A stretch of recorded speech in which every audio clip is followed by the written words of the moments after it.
Assalamualaikum warahmatullahi wabarakatuh. Yang terhormat Bapak Bambang Supriyadi MPDI selaku dosen pengampu mata kuliah Sejarah Peradaban Islam, perkenalkan kami dari kelompok 5 yang beranggotakan Vivi Anggriani dan saya, Iola Komalasari.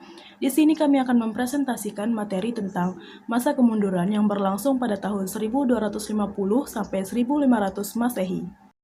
Jatuhnya kota Baghdad ke tangan bangsa Mongol pada tahun 1258 Masehi menyebabkan berakhirnya Khalifah Abbasiyah dan juga merupakan awal masa kemunduran politik dan peradaban Islam. Hal ini dikarenakan kota Baghdad yang menjadi pusat kebudayaan dan peradaban Islam yang kaya akan ilmu pengetahuan lenyap di bumi hanguskan oleh pasukan Mongol yang dipimpin oleh Hulagu Khan.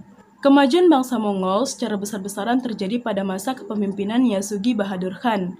Setelah Yasugi meninggal, kemudian ia digantikan oleh anaknya yang bernama Temujin. Temujin mendapatkan gelar Genghis Khan, yaitu Raja yang Perkasa. Temujin membentuk suatu undang-undang untuk mengatur rakyat dan pasukan perangnya, di mana undang-undang tersebut yaitu perempuan memiliki kewajiban yang sama dengan laki-laki dalam hal kemiliteran, dan setiap pasukan perang akan dibagi dalam beberapa kelompok dan setiap kelompok akan dipimpin oleh seorang komando. Dengan demikian, bangsa Mongol mengalami kemajuan yang pesat dalam bidang militer.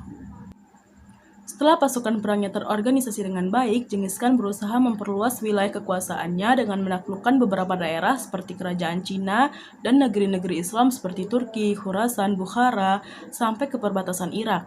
Di setiap daerah yang dilaluinya, maka akan terjadi pembunuhan dan bangunan-bangunan seperti masjid, sekolah, dan gedung-gedung lainnya dibakar dan dihancurkan. Ketika kondisi fisik Genghis Khan mulai melemah, ia menyerahkan daerah kekuasaannya kepada 4 orang putranya. Putranya yang bernama Chagatai menguasai daerah-daerah Islam yang pernah ditaklukkan dan beberapa daerah lainnya. Kemudian, anaknya yang bernama Tuli Khan berhasil dengan mudah menguasai daerah Khurasan dan Irak. Setelah Tuli Khan meninggal, kemudian ia digantikan oleh anaknya yang bernama Hulagu Khan. Tentara Mongol yang berkekuatan sekitar 200.000 orang tiba di kota Baghdad. Khalifah Al-Mutasim selaku penguasa terakhir Bani Abbas di kota Baghdad tidak mampu membendung pasukan tentara Mongol tersebut. Di masa sulit seperti ini, wazir dari Khalifah Abbasiyah berusaha mengambil kesempatan dengan menipu Khalifah Al-Mutasim. Dengan mudahnya, Khalifah percaya dan menerima usulan tersebut. Namun, sambutan yang diberikan Hulagu Khan ternyata di luar dugaan. Apa yang dikatakan wazirnya sama sekali tidak benar. Akhirnya, mereka semua dibunuh dengan cara lehernya dipancung secara bergiliran. Dari pembunuhan kejam inilah, kekuatan Abbasiyah berakhir dan kota Baghdad dihancurkan rata oleh pasukan tentara Mongol. Hulagu Khan memantapkan kekuasaannya selama 2 tahun sebelum melanjutkan gerakan ke Syria dan Mesir. Kemudian, Panglima Tentara Mongol mengirim utusan ke Mesir untuk meminta Sultan Qutuz selaku raja dari kerajaan Mamalik untuk menyerah.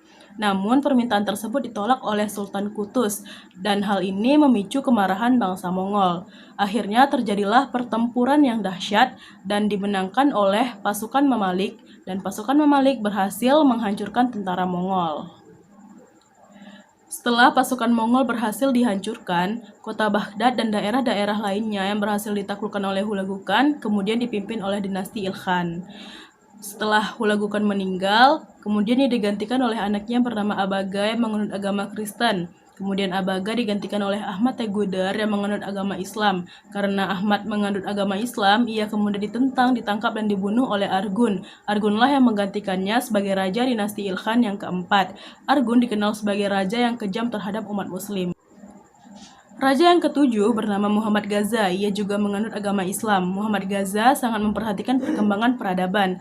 Namun sayangnya ia wafat di usia muda. Kemudian Muhammad Gaza digantikan oleh Muhammad Khudabanda, seorang penganut Syiah. Khudabanda kemudian digantikan oleh Abu Sa'id. Semasa pemerintahan Abu Sa'id, terjadi bencana alam seperti hujan es, angin topan, dan bencana kelaparan yang mendatangkan malapetaka. Sepeninggal Abu Sa'id, akhirnya kerajaan Ilkhan menjadi terpecah belah dan saling memerangi satu sama lain. Akhirnya ditaklukkan oleh Timur Leng. Timur Leng yang berarti Timur si Pincang. Sejak muda, kehebatan dan keperkasaannya sudah diperlihatkan. Sewaktu usia 12 tahun, ia sudah terlibat dalam banyak peperangan dan memperlihatkan kehebatan dan keberaniannya. Setelah ayahnya meninggal, sejarah keperkasaannya bermula. Ia mengabdikan dirinya kepada gubernur Transasiana yaitu Khazakan. Setelah Khazakan meninggal, datang serangan dari Tughluk Temurkan. Kemudian, Timurleng bangkit memimpin perlawanan untuk membela kaumnya yang tertindas. Melihat keberanian dari Timurleng, Tughluk menawarkan kepada Timurleng untuk menjadi gubernur di negeri kelahirannya. Tawaran tersebut diterima oleh Timurleng. Namun, setelah Timurleng diangkat menjadi gubernur, kemudian Tughluk menggantikannya dengan seorang putranya yang bernama Ilyas. Hal ini membuat Timurleng menjadi berang. Kemudian ia bersama Amir Hussein, seorang cucu dari Khazakan, memberontak melawan Tughluk. Akhirnya Timurleng berhasil mengalahkan mereka. Ambisi Timurleng yang ingin menjadi raja besar membuatnya nekat membunuh Amir Khan, dan akhirnya ia memproklamirkan dirinya sebagai penguasa tunggal di daerah Transosiana. 10 tahun pertama pemerintahannya, ia berhasil menaklukkan Jata dan Khawarizm, dan kekuasaannya menjadi kokoh. Timurleng mulai menyusun rencana untuk mewujudkan ambisinya menjadi raja besar. Ia menaklukkan daerah-daerah yang pernah dikuasai oleh Genghis Khan. Setiap daerah yang ia taklukkan, jika ada penduduk yang melakukan perlawanan, maka ia akan membunuhnya. Timurleng menganggap kerajaan Utsmani sebagai tantangan yang terbesar karena kerajaan ini banyak menguasai daerah bekas imperium Genghis Khan dan Hulagu Khan. Karena itu Timurleng berambisi untuk mengalahkan kerajaan ini dan akhirnya Timurleng keluar menjadi seorang pemenang. Sekalipun Timurleng terkenal sebagai seorang raja yang kejam terhadap pemberontak, sebagai seorang muslim, ia tetap memperhatikan perkembangan Islam. Setelah Timurleng meninggal, kedua orang putranya yang bernama Muhammad Jehanekir dan Khalil memperebutkan kekuasaan, dan Khalil menjadi pemenang. Namun Khalil memiliki sikap yang buruk. Ia suka menghabiskan harta kekayaan yang ditinggalkan oleh ayahnya. Kemudian saudaranya Syahrukh merebut kembali kekuasaan dari tangannya, dan ia berusaha mengembalikan wibawa kerajaan. Syahrukh terkenal sebagai raja yang adil dan lemah lembut. Raja terbesar dinasti Timuriyah yang terakhir yaitu Abu Sa'id. Pada masa Abu Sa'id inilah kerajaan mulai terpecah belah. Wilayah kerajaan mulai diperebutkan oleh dua suku Turki yang baru muncul ke permukaan, yaitu Karakonyulu atau domba hitam dan Akonyulu yaitu domba putih. Sekian materi yang dapat saya sampaikan. Untuk materi selanjutnya akan dibahas oleh rekan saya Vivi Anggriani. Saya akhiri, wabillahi taufiq wal hidayah. Wassalamualaikum warahmatullahi wabarakatuh.